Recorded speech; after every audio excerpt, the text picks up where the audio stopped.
तो स्वागत करते हैं आपका ऋषभ जीएस एकेडमी भागलपुर में। तो आज हम आप लोग के लिए लेके आए हैं भारत के प्रमुख बंदरगाह। भारत के बंदरगाह जो है प्रमुख 13 बंदरगाह हैं, जिसको हम मैप पे आपको समझाएंगे और बहुत ही आसान भाषा में आप सीख पाएंगे। तो चलिए स्टार्ट करते हैं भारत के प्रमुख बंदरगाह।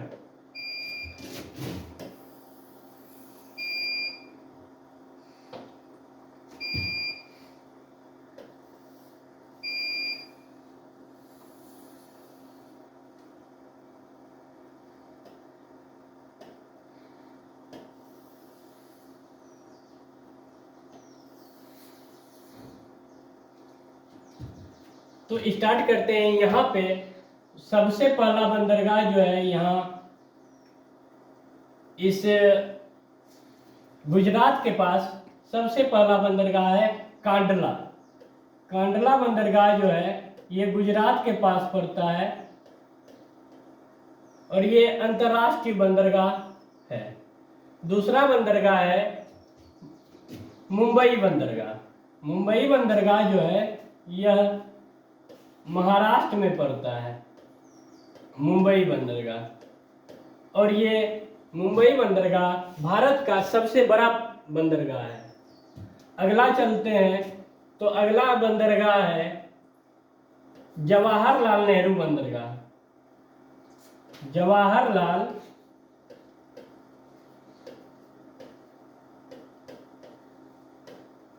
जवाहरलाल नेहरू बंदरगाह। इसका जो है पहले नाम नहावा सोवा बंदरगाह था। नहावा सोवा बंदरगाह से इसे जवाहरलाल नेहरू बंदरगाह कर दिया गया है। उसके बाद जो है तो ये नहावा सोवा बंदरगाह जो था पहले, ये पूर्ण रूप से मशीनीकृत बंदरगाह था, जिसका कि नाम बाद में बदलकर जवाहरलाल नेहरू बंदरगाह कर दिया गया है। तो ये दोनों बंदरगाह जो हैं, मुंबई बंदरगाह और जवाहरलाल नेहरू बंदरगाह, ये दोनों महाराष्ट्र में पड़ते हैं। ये दोनों महाराष्ट्र में पड़ता है। और कांडला बंदरगाह गुजरात में है। कांडला बंदरगाह गुजरात में पड़ता है और मुंबई और जवाहरलाल नेहरू बंदरगाह ये आपका महाराष्ट्र में पड़ता है, ये दोनों। और जवाहरलाल नेहरू नहावा सोवा बंदरगाह को जो है मुंबई बंदरगाह को के टर्नओवर को कम करने के लिए बनाया गया था।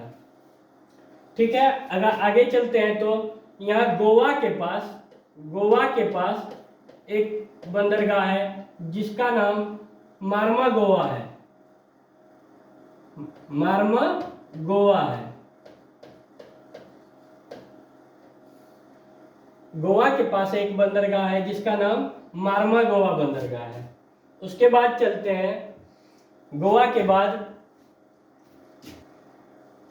मार्मा गोवा के बाद यहाँ आप कर्नाटक के पास जब आते हैं, कर्नाटक के पास न्यू मंगलोर बंदरगाह है। न्यू मंगलोर, कर्नाटक के पास न्यू मंगलोर बंदरगाह है। उसके बाद यहाँ केरल के पास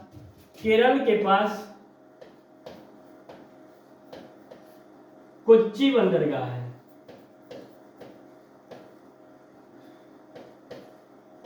केरल के पास कोच्चि बंदरगाह है। आगे चलते हैं तो रुको, अगला बंदरगाह जो यहाँ पे है, यहाँ पश्चिम बंगाल के पास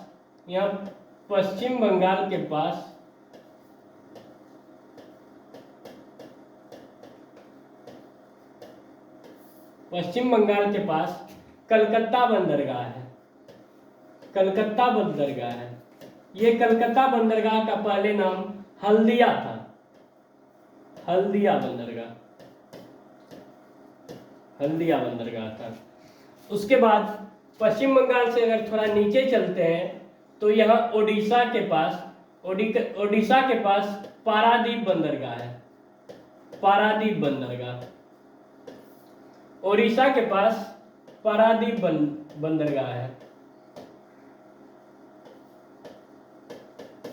ओडिशा के पास पारादीप बंदरगाह है।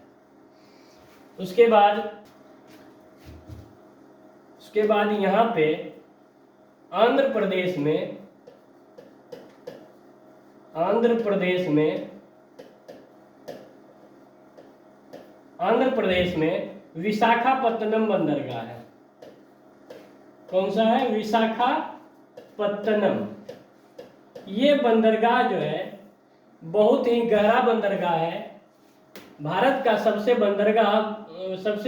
गहरा बंदरगाह ये विशाखापत्तनम बंदरगाह है, जो कि डॉल्फिन नोज के पास स्थित है। आगे चलते हैं तो अब यहाँ से 3 बंदरगाह है जो कि तमिलनाडु में है।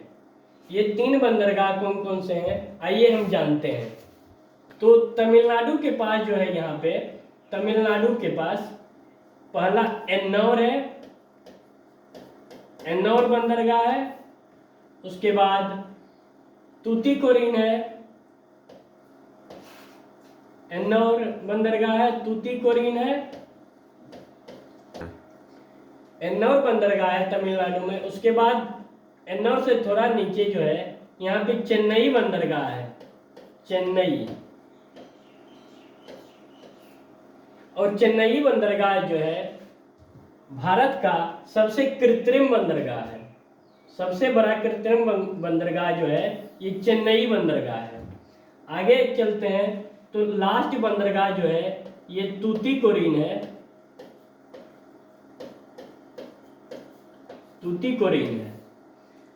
तो आप देख सकते हैं यहाँ पे आपको मैंने 12 प्रमुख बंदरगाह के बारे में बताया, लेकिन भारत में जो है 13 प्रमुख बंदरगाह है जो कि अंतर्राष्ट्रीय लेवल का है। उसके बाद बहुत सारे छोटे छोटे बंदरगाह है और 13वां बंदरगाह जो है अंडमान निकोबार में पोर्ट ब्लेयर है, पोर्ट ब्लेयर है।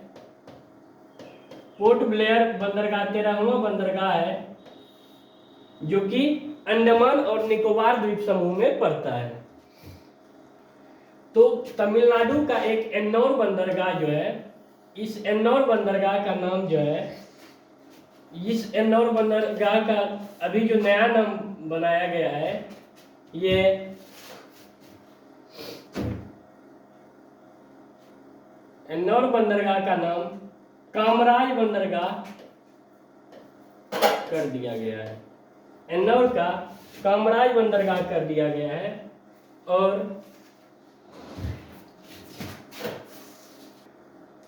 और तमिलनाडु का ही जो है तूतीकोरिन बंदरगाह का नाम बदलकर चिदम्बरम बंदरगाह कर दिया गया है, चिदम्बरम।